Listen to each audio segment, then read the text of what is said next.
Our Amy DuPont travels to San Diego, California to show you how Marines are made. It's a story you'll see only here on Fox 6. There are moments in life we never forget. All of you sit up and look at me now. Yes, sir. If you're a United States Marine, this is one of them. Receiving night is the Marine Corps welcome to recruit training and a small taste of what's to come over the next 13 grueling weeks. That initial shock and to start building that discipline and let them know that they're not in Kansas anymore. They're here at MCRD San Diego. Congress shall have the power to make rules. Staff Sergeant Trevor Woodruff stood on these same yellow footprints 8 years ago. My night, it was crazy. I was on the bus. I was thinking to myself, like I joined the wrong branch. You leave my base without the proper authority, we will hunt you down and throw you in jail. Do you understand that? Now it's Woodruff and the other drill instructor's mission to train 17,000 men a year. Once they walk through those hatches, those doors, that their civilian life is over and that they will live a life dedicated to honor, courage, and commitment, and it will keep the traditions of the tens of thousands of Marines who've come before them. Yes, sir. What you're gonna do is you're gonna empty your pockets. Do you understand that? Yes, sir. The only thing a recruit is allowed to keep during boot camp is religious scripture. He's stripped of everything else, including his hair and his sense of self. After calling home to say he made it to base, the next time I contact you will be by postal mail, so expect a letter in 2 to 3 weeks. I love you, Mom. He is not allowed to say I again, referring to himself only as this recruit. 45. The screaming never ends. Intended to weed out the weak, only recruits with a fighting spirit and confidence rise above the chaos. Everything ties into discipline, doing what we tell them to do. Because out in combat, if we tell you to duck, you shouldn't have to ask the question, who, what, where, why. No, it's duck. You do it right then and there. Yes, sir. That mental toughness is just as important as physical strength. Stay down. Recruits spend endless hours on both every day. Everybody loves to be around Marines because they know wherever we are, nobody really wants to mess with us. But the only way we're going to do that is by putting in the work. Every crunch, every mile, every obstacle designed to prepare them for life on the front line. My job is to make them push themselves harder than they've ever pushed themselves, because when you come into a combat situation, you have to push your body beyond its what you think your natural limits are. But no point of boot camp is more intense than the crucible, the final test of recruit training.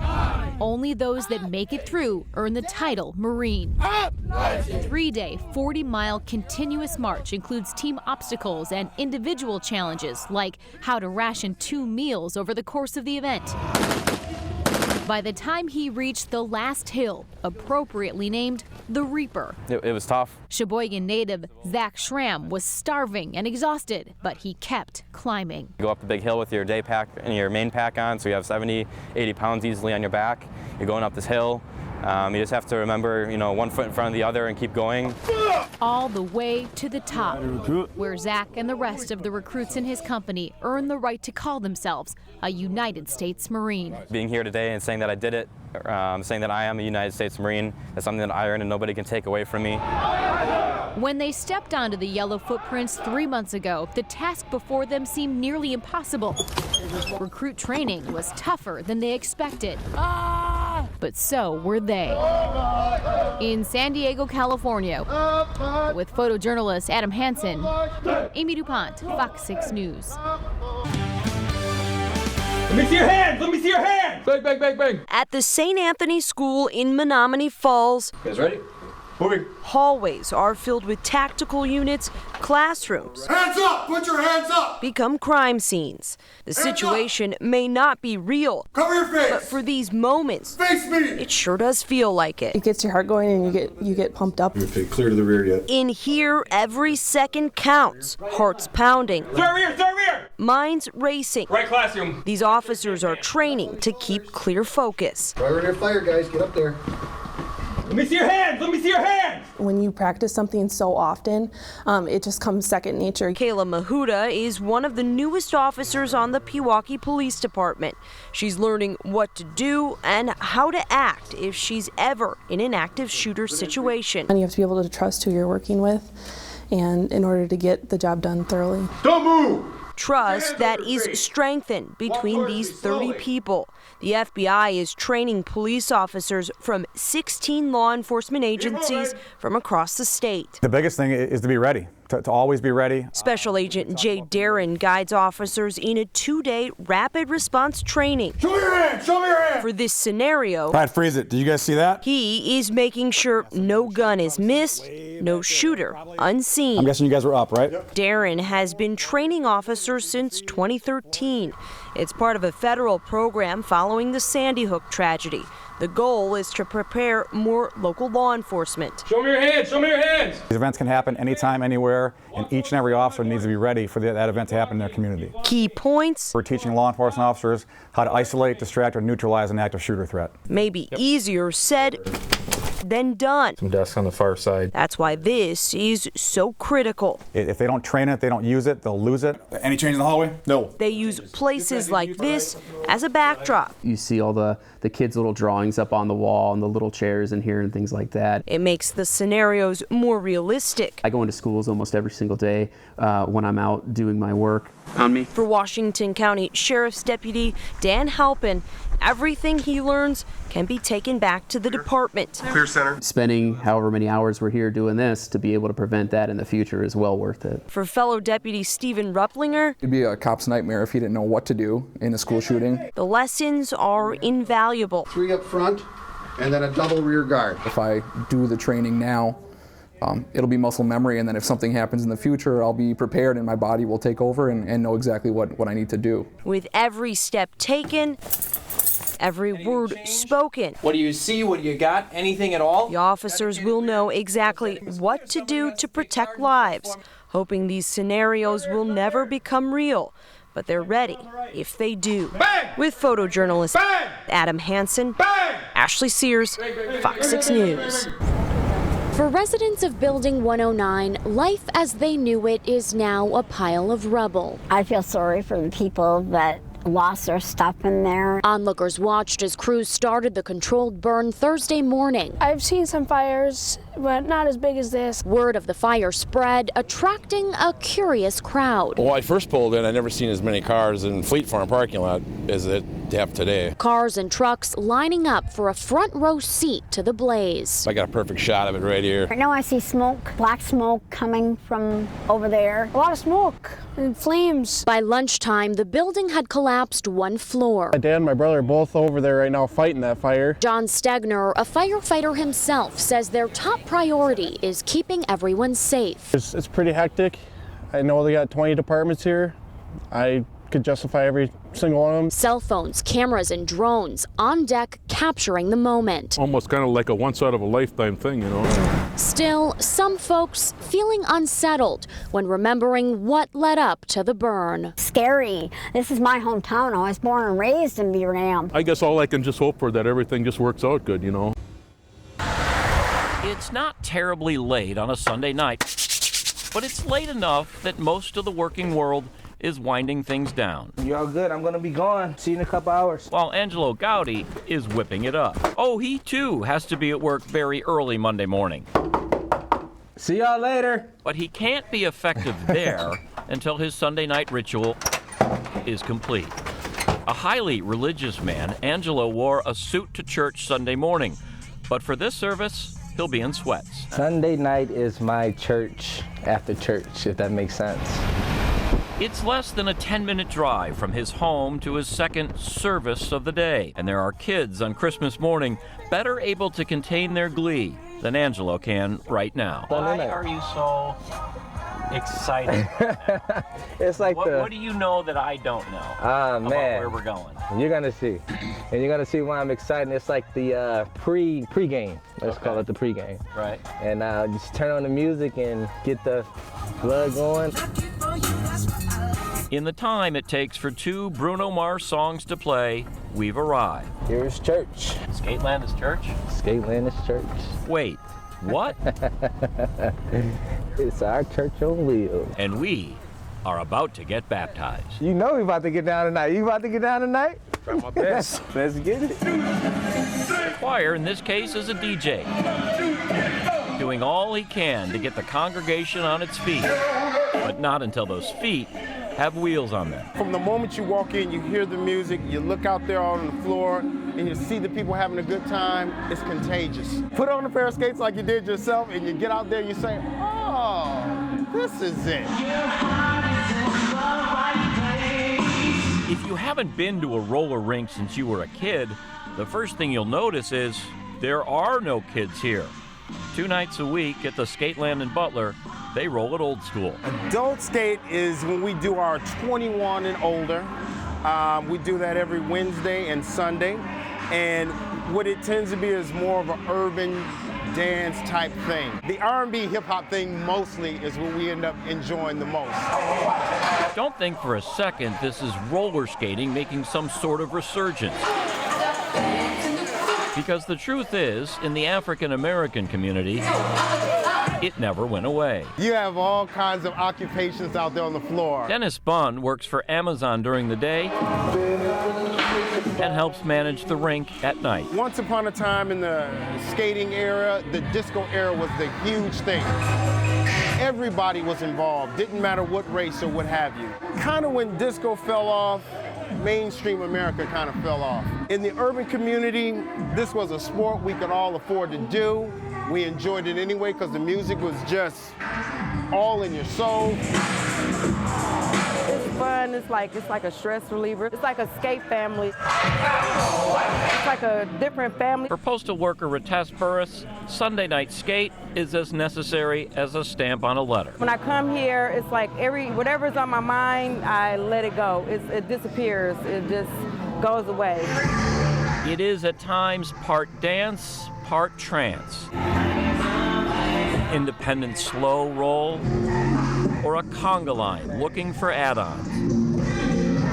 It is as impressive athletically as it is aesthetically. And it can be pretty damn sexy. I didn't want to bring that up, but that is a factor that is also out there that you're like, okay. There is something mesmerizing yet nearly impossible to describe about a continuous counterclockwise flow of a human river. But Angelo, our skating Sherpa, explains it best. One movement, one unit. It wasn't just the skating part of it. It's the whole essence of it. The push, the slight push, the tap on the shoulder when I'm coming by if you're going too slow. Everything is one, and it's like first nature. This was your first time out here, and it just was like you just fit right in. About that fitting in part. It's no color boundary. It's none of that here. Everybody gets along. Everybody skates. Let me see you, baby! While it was a black fan base that kept the sport thriving in the Milwaukee area, it's that same base that can't stress enough how welcome skaters of any color are. Breaks down racial barriers when we're all together. I just get lost in my own head out here, man. I was just out here having fun. I'm not really thinking about anything else. Eric Young has been coming to Sunday night skate for a year. Honestly, the racial aspect hasn't been an issue at all. Like, I came out here and everyone's been super nice to me. It's a very friendly environment. People pulled me aside the first couple times I was out here and I was struggling a little bit. They showed me some moves and got me on my feet. Well, welcome to Butler. It's been said that Milwaukee is never more segregated than 9 o'clock on a Sunday morning when the church bells ring. 9 p.m. Sunday night may be the answer to that. This was required. What would it do would tear down the segregation. That's what I feel. Because like I told you before, once we all in here, it's one. We don't look at no race, no color, what language you speak. Who knew such tiny wheels could roll out such positive change? For a few hours, 2 nights a week, a better Milwaukee really is a skate of mind. NBC 26's Marissa DiCandido is in Dallas speaking with eyewitnesses caught in the middle of that police ambush. She continues our live team coverage. Here at the Dallas Police Department headquarters, people paying their respects to the 5 lives lost, leaving flowers, cards, shedding tears over this tragedy. 5 roses. It's scary. And 5 candles. We didn't deserve this. Representing 5 lives lost in this tragedy in Dallas. We're hurt. We're sad. We're angry. Downtown police still at the crime scene here on Commerce Street and flags at half staff at City Hall. Regardless of opinions or views, we're there to protect and serve them, just like we were doing yesterday when this tragedy unfolded. People in the community say there's no words to describe what happened. I can't understand what the world is really coming to. I mean, the people is just getting crazy right now. Over at the Dallas Police headquarters, a community mourns. It's a tragedy. It's a sad situation. Malik Knox was at the rally last night with his young daughter. And right now they need support from everybody to let them know that we support them. He wanted to come today to support the city he loves and those who protect it. We didn't believe that it was happening. We thought first it was firecrackers, but then when you see the officers start falling, you knew it was real. As these men and women in uniform continue to serve their community. Cassandra, people gathering here tonight now to help officers and the city heal. Reporting live in Dallas, keeping you connected, Marissa DiCandido, NBC 26. Recharge. Who are you going to see? Chainsmokers. And ready to go. Chainsmokers. Summerfest gates opened at noon. Who are you going to see? Chainsmokers. Already pulling in the crowd for Tuesday's headliner. Who are you going to see? We're going to see Chainsmokers tonight. It's our anniversary. Oh, happy anniversary. You probably can guess who. Chainsmokers. Summerfest took the traditional one day off. I won't be here for the 100th, so definitely the 50th. But if it were up to Sandra Wicker, she'd rather the festival power through. It's the 50th. You've got to be here. She's rocking all 11 days. That's got to take a lot out of you. Nah. Speaking of taking a lot out of you, day drinking. So loud, how do you hear the order? One, they point at the one they need. One light, one draft, one red, one shandy. And if they drink all day, then they probably can only point at the end of the day anyways. Yeah, that's true, or they'll yell it. And if you spill on yourself, Brew City Promotions has you covered. Do we know what the most popular shirt is right now? We do. It's this one, the one I'm wearing, and it sells a lot because I'm wearing it. And then we've got the old-fashioned, the official state cocktail, and anything with a cat on it. Summerfest is halfway through, and I'm all the way hungry. A buckwheat noodle, a little ginger garlic, 21 veggies and a secret sauce. It's great. I think we're going to have a record-setting year. Star Angelica Sanchez live in Barron County with a look at Patterson's first court appearance. NG. Prosecutors tell us the suspect and Jamie did not know each other prior to the abduction. In fact, he didn't even know the names of her parents until he started seeing multiple news reports on what happened. We now know more about what the 13-year-old tells investigators she endured during her capture. What you thought of his performance and what you thought of the guys in trying to play when he didn't play quite as well tonight. Yeah, it definitely wasn't one of the Giannis games that we're used to seeing, but he has had these games before, specifically in the playoffs, and we all know how he bounces back. We all know that he's going to be a harsh critic of himself. Angelica Sanchez joins us live in Chicago. And Angelica, you found a bar that actually caters to Wisconsin fans, and not far from Wrigley either. That's right, Stephanie. As the general manager of that bar puts it, this is a rivalry that's getting better and better. Wisconsin fans that traveled both near and far say this was worth waiting for. As we're getting a look through Adam Hansen's camera out here, this is so great. This is even better than the Sky Glider for being up there. We're above the Sky Glider. In fact, guys, as you look out toward the city, you can see Miller Park in the background, Milwaukee's beautiful skyline, and it's just great to be all the way up here. Yeah, it's sad news, guys, but according to this national study, let's say if you were to buy, on average, a 24-pack of beer here in Wisconsin, it'd cost you about $18.22. But if you were to buy that same product just down south over the border in Illinois, it costs you a little bit less, just over $15. Well, the warmer weather is melting away a lot of the ice, which is why going on any body of water this time of year is very dangerous. In fact, it's a time of year that first responders say they specifically train for. What else have you learned tonight, Aaron? Well, a family member of Fricky tells me that he lived in the home behind me with his grandmother. Neighbors tell me that they saw him around the block. He would often sit on his porch. Tonight, he's sitting in police custody, accused of killing an officer. A few $100s is a lot for you or for me, but not so much for companies with big school district contracts. So while Durham School Services racked up nearly $15,000 in school bus citations in southeast Wisconsin last year, that's only 0.1% of the $13.5 million each year the company gets from Milwaukee and Racine public schools. Kidnapped and sexually assaulted, and it all started inside of a car. Coming up tonight, new at 6, how police connected this string of sexual assaults on the northwest side that left 3 men in jail. Regardless of your ability or experience, Will and Sprocket has something for everyone.